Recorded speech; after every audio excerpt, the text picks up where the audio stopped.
Il est 4 heures du matin à Lomé, région de l'Est Cameroun. Et cela fait 2 jours déjà que ces femmes vendeuses de viande de brousse viennent et attendent ainsi dans le froid de l'aube le retour des chasseurs. Nous sommes ici depuis 3 heures du matin.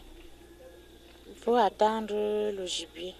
Moi, je suis là depuis 4 heures moins pour attendre le gibier, mais jusque-là, je n'ai rien eu. Dans cette localité qui côtoie la réserve de Fondudja, la viande de brousse, principale source de protéines animales pour les populations, se fait rare, presque invisible par moments. Quand nous étions petites, on chassait à côté, derrière les maisons, et le gibier entrait même parfois à la cuisine, on pourchassait, on mangeait, mais de plus en plus, il devient un peu très rare.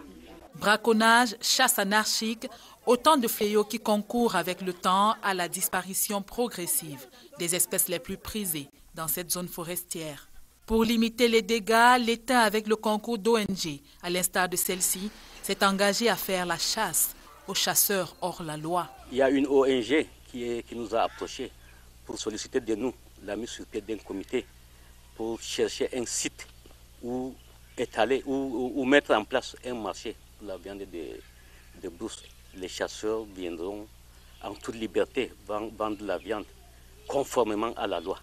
Réguler le secteur, mais aussi sauvegarder les intérêts des populations alimentairement dépendantes de l'activité, c'est le challenge à relever dans cette région où les dérives sont récurrentes en matière de chasse. En septembre dernier encore, une centaine d'espèces protégées ont été saisies. Et dans le septentrion, c'est 128 éléphants qui ont été abattus en l'espace de 4 mois pour leur ivoire. C'était il y a quelques 3 ans dans le parc de Boubandjida.